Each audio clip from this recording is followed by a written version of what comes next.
The video opens with the harsh, jarring sound of static cutting through a satellite radio.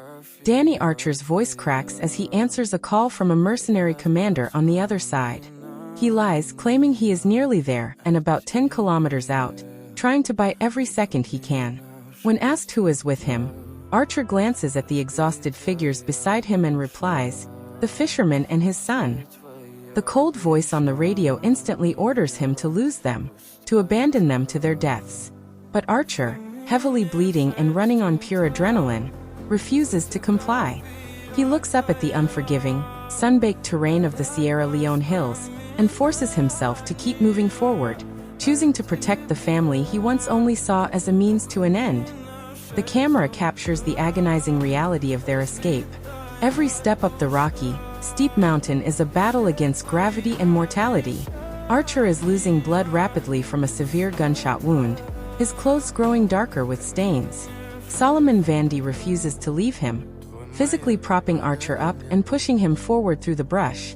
You can hear the heavy, desperate thud of their boots against the gravel, the rustling of the dry leaves, and the constant, strained gasps for air. Solomon keeps whispering words of encouragement, urging the dying smuggler to hold on. As the threat of the pursuing rebel forces looms heavily beneath the ridge, the toll on Archer's body finally becomes too much to bear. His knees buckle, and he collapses heavily onto the dirt and rocks, unable to support his own weight anymore.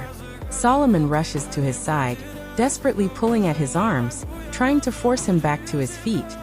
But Archer has reached his absolute physical limit. He screams out in sheer agony and exhaustion, "No, God, no! Stop! Christ! No more! No more!" The realization hits the air with a heavy silence. Archer knows that if he forces them to carry him, his failing body will only slow them down, ensuring that the soldiers catch up and slaughter all three of them. Sitting in the dirt, completely defeated by his wounds but entirely clear in his mind, Archer makes a decision that redefines his entire existence. He reaches into his pocket with a trembling, blood-covered hand and pulls out the legendary massive pink diamond. The very stone that caused so much bloodshed, the stone he spent the entire movie hunting to buy his way out of Africa. That he holds it up and forces it into Solomon's hand, saying, "Take it." Solomon stares at the gem, then looks at Archer in utter disbelief, whispering, "I thought you were gonna steal it from me." Archer lets out a faint, cynical but honest smile, replying, "Yeah, it occurred to me." In this quiet, profound moment, the greed of a mercenary dies, replaced by a pure act of human redemption. Archer then reaches into his pocket again to hand Solomon the business card of Maddie Bowen, the American journalist. He gives Solomon precise, fierce instructions on how to survive the next phase. "You call her when you get to Conakry. All right? Don't trust that pilot for a second. You'd point this at his head if he fucks around." He makes it clear that he cannot be carried any further. With tears in his eyes, Solomon realizes this is goodbye. Archer firmly tells him, "You take your boy home, huh? You take him out." Solomon, deeply moved by the sacrifice of the man who was once his captor, takes his son Dia by the hand. They begin to run up the final ridge, leaving Archer behind. The audio lingers on the sound of Solomon and Dia's footsteps fading into the distance as they escape toward freedom. Archer is now completely alone on the mountain peak. The sweeping camera shows the vast, magnificent, yet lonely landscape of the African continent surrounding him. He slowly, painfully drags his body across the dirt, propping his back against a mass of boulders to face the horizon.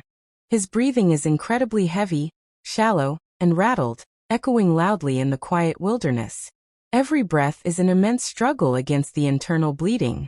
He reaches down, pulls out his satellite phone for the very last time, and slowly dials Maddie's number, waiting in the silence as the call connects across the globe.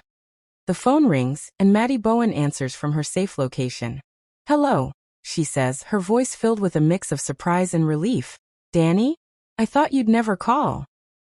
Archer gasps out, "Hi, Maddie." The relief in Maddie's voice vanishes instantly. She hears the horrific weakness in his tone, the ragged gasps, and the terrifying wheeze in his chest.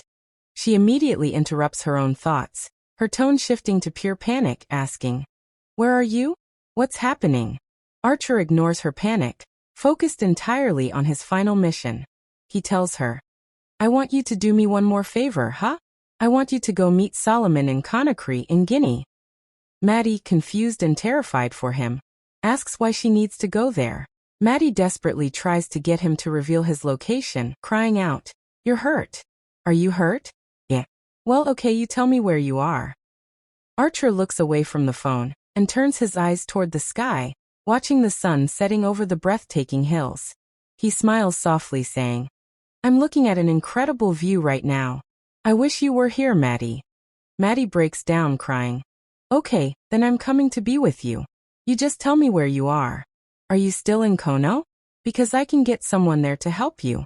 Archer stops her, knowing it's too late. He urges her to find a safe place for Dia, keep him hidden, and get Solomon to London. He tells her that Solomon is carrying the diamond and the absolute truth, saying, he's bringing something with him, and he's gonna need your help. It's a real story now, and you can write the hell out of it.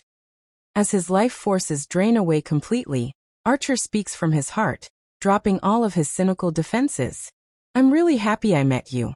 You know that, he whispers. On the other end of the line, miles away, Maddie weeps openly, her voice trembling as she replies, Yeah, I'm really happy I met you too. And I wish I could be there with you. Archer takes one final, peaceful look at the beautiful African sky. He whispers his iconic last words, That's all right. I'm exactly where I'm supposed to be. The phone drops slightly from his hand. His eyes close, his head slumps to the side, and Danny Archer passes away, finding his peace and giving his body back to the soil he spent his life exploiting. From this moment until the very end of the 9-minute and 32-second video, the screen cuts to complete and total blackness. There are no more visuals, no credits, and no music. The audio shifts entirely into a haunting, minimalist ambient soundscape,